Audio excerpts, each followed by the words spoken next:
Assalamualaikum warahmatullahi wabarakatuh.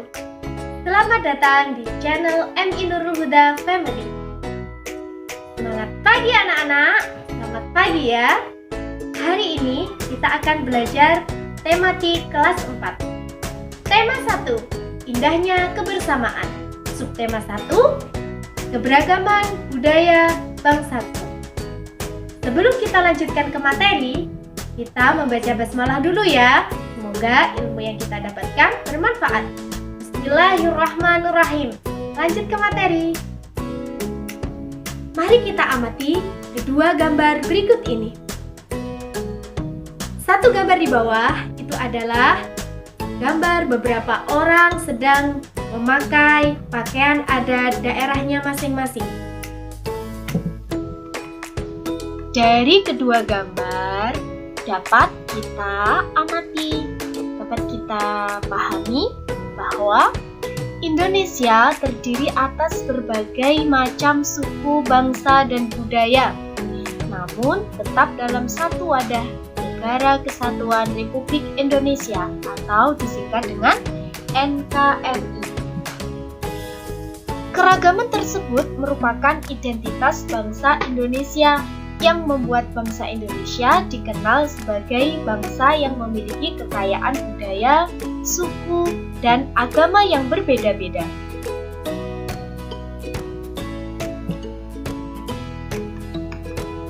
Sebagai anak Indonesia, kalian harus merasa bangga terhadap keberagaman yang ada. Menghargai perbedaan merupakan wujud dari semangat persatuan dan kesatuan. Nah, sebagai anak Indonesia, kalian harus merasa bangga ya dengan keberagaman yang ada di Indonesia, di negara kita, dari Sabang sampai Merauke. Dengan adanya perbedaan, itu merupakan rahmat dari Tuhan Yang Maha Esa. Dengan saling menghargai perbedaan, itu juga merupakan wujud dari rasa syukur kita dan merupakan wujud dari semangat persatuan dan kesatuan. Kita lanjutkan. Tahukah kamu bahwa Indonesia terdiri atas banyak pulau, suku bangsa, tarian, rumah adat, serta agama?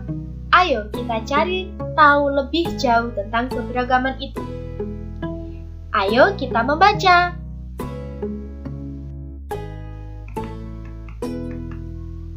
Nah, di sini ada beberapa paragraf dari sebuah bacaan. Kita baca bersama-sama. Pawai budaya. Paragraf 1. Pawai budaya sangat menarik bagi warga kampung Babakan. Pawai ini selalu menampilkan keragaman budaya Indonesia. Udin dan teman-teman tidak pernah bosan menanti rombongan pawai lewat. Tahun ini mereka datang ke alun-alun untuk melihat pawai tersebut. Kakek Udin pun terlihat sabar menanti. Terdengar suara gendang yang menandakan rombongan pawai semakin dekat. Paragraf kedua. Barisan pawai terdepan terlihat rombongan dari Maluku. Rombongan laki-laki mengenakan kemeja putih, jas merah, dan topi tinggi dengan hiasan keemasan. Rombongan perempuan mengenakan baju celeng. Baju ini terdiri dari atasan putih berlengan panjang serta rok lebar merah. Langkah mereka diiringi oleh suara tifa, alat musik dari Maluku. Bunyinya seperti gendang, namun bentuknya lebih ramping dan panjang. Budaya Maluku sangat unik dan menarik. Paragraf 3. Budaya Bali terkenal karena bunyi musiknya yang berbeda. Rombongan dari Bali membunyikan alat musik daerahnya. Cengceng namanya. Alat ini berbentuk seperti dua keping simbal yang terbuat dari logam. Nyaring bunyinya ketika kedua keping ini dipadukan. Paragraf keempat. Rombongan dari Bali diikuti oleh rombongan dari Toraja. Wanita Toraja memakai pakaian adat yang disebut baju poko. Rombongan laki-laki menggunakan pakaian adat yang disebut sepatalung kuku. Rombongan Toraja membunyikan alat musik khas mereka, papompang namanya. Alat musik ini berupa suling bambu besar yang bentuknya seperti angklung. Bentuk dan bunyinya unik. Budaya Toraja sangat menarik untuk dipelajari. Paragraf kelima. Udin dan teman-teman senang melihat pawai budaya. Selalu ada hal baru yang mereka perhatikan setiap tahun. Pakaian adat dari berbagai suku di Indonesia selalu menyenangkan untuk dicermati. Benar kata Ibu Udin. Kebudayaan Indonesia memang sangat beragam, kaya, dan mengagumkan. Setelah kita membaca bacaan tersebut, dapat kita simpulkan bacaan tersebut terdapat 5 paragraf. Setiap bacaan mengandung beberapa paragraf.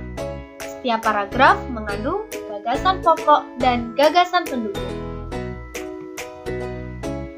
Apa itu gagasan pokok dan gagasan pendukung?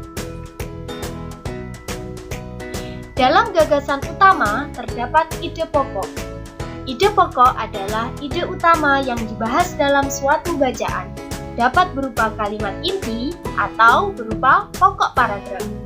Gagasan pendukung adalah uraian atau tambahan informasi untuk gagasan pokok.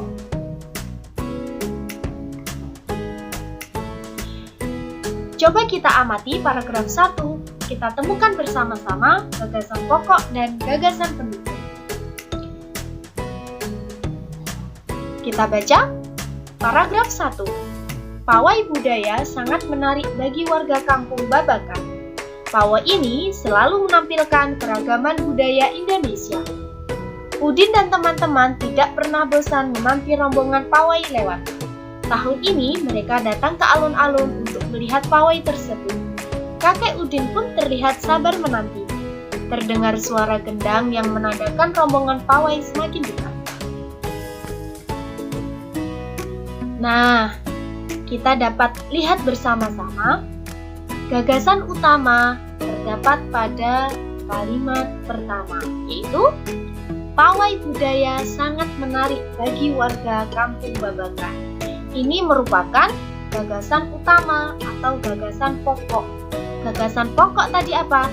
Gagasan yang memuat ide pokok. Ide pokoknya itu dari bacaan tersebut ini.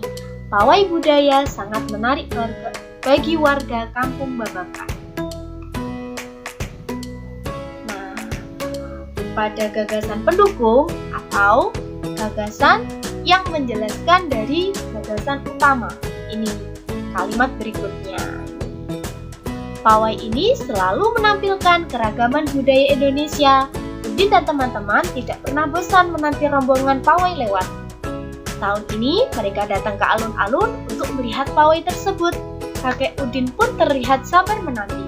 Terdengar suara gendang yang menandakan rombongan pawai semakin dekat.